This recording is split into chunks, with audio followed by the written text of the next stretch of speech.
إلى الشعب السوري الحبيب، إلى قلب الأمة النابض وسيفها القاطع: لا تحسبوا العدوان الصهيوني شرا لكم، بل هو خير لكم. إنها رسالة الله ساقها الله إليكم على يد عدوكم. لا سلام وجيرانكم قتلة الأنبياء والأبرياء.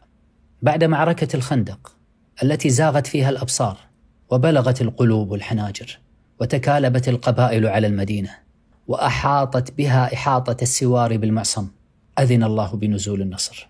فلما انصرف النبي صلى الله عليه وسلم وأصحابه إلى بيوتهم ليرتاحوا قليلا بعد عناء طويل، فما أن وضع النبي صلى الله عليه وسلم سلاحه حتى جاءه جبريل فقال: أوضعت السلاح يا محمد؟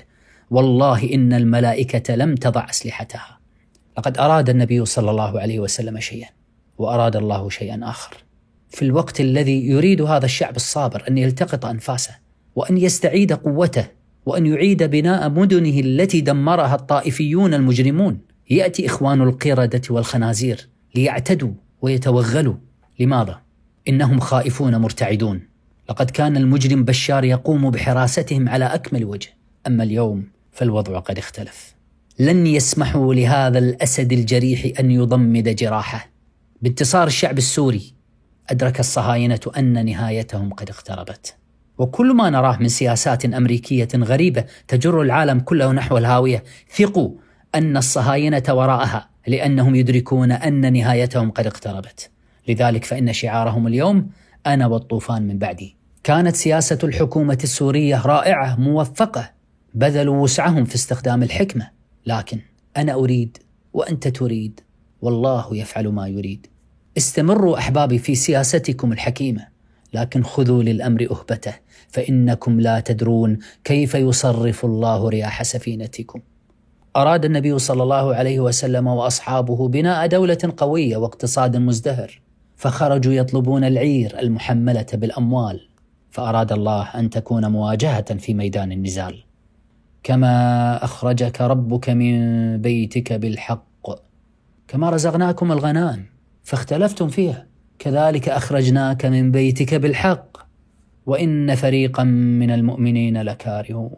صحابة مؤمنون لكنهم كانوا كارهين للقتال. لماذا الآن يا رب؟ لا نريد القتال الآن، نريد تقوية أنفسنا أولا، نرتاح قليلا، نلتقط أنفاسنا. يجادلونك في الحق بعدما تبين، كأنما يساقون إلى الموت وهم ينظرون. صحابة كرام، لكنها لحظات الضعف البشري التي تعتري الإنسان بعد رحلة شاقة طويلة. ويريد الله أن يحق الحق بكلماته ويقطع دابر الكافرين، ليحق الحق ويبطل الباطل ولو كره المجرمون. مع الاستفزازات الصهيونية تعود إلى الحياة قصة أبي بصير. أبو بصير ليست قصة تاريخية مضت، بل هي قدر إلهي متكرر كلما أجبرتك الظروف. المرحلة القادمة صعبة، مخاض عسير، لكن تعقبه صرخات الولادة. نعم هناك آلام، لكن خلفها أفراح. القادم يحتاج إلى قلب مؤمن ولسان ذاكر ووحدة صف. يا أبطال الشام، حافظوا على قادتكم كما تحافظون على أرواحكم. ويا قادة الشام، حافظوا على إيمانكم فإنه أغلى من أرواحكم. إيمانكم نصركم، ووحدتكم قوتكم. فإن ضعف الإيمان حلت هزيمتكم، وإن تفرق الصف ذهبت ريحكم. وعدتم من حيث بدأتم، وعدتم من حيث بدأتم، وعدتم من حيث بدأتم. يا قادة الشام، القصور تزلزل الإيمان في الصدور. أعيذكم بالحافظ جل جلاله أن تركنوا أو تثاقلوا، فإن سكنت أجسادكم في القصر مضطرين، فلتعش قلوبكم في الخنادق متأهبين. أنتم القلب للجسد. الله الله بالأبطال الذين عبدوا طريق الحرية بجراحهم وأناروا الدرب بدمائهم. الأتقياء الأنقياء الأخفياء لا يعشقون المناصب ولا الكاميرات. أحبابي قادة الشام، أحسنتم في مد يد التعاون للدول المسلمة، ومن أبعدته عنكم عداوته ستعيده إليكم مصلحته. والقلوب بيد الرحمن، وللهداية أسرار. وقد قيل: لو أسلم حمار آل الخطاب ما أسلم عمر.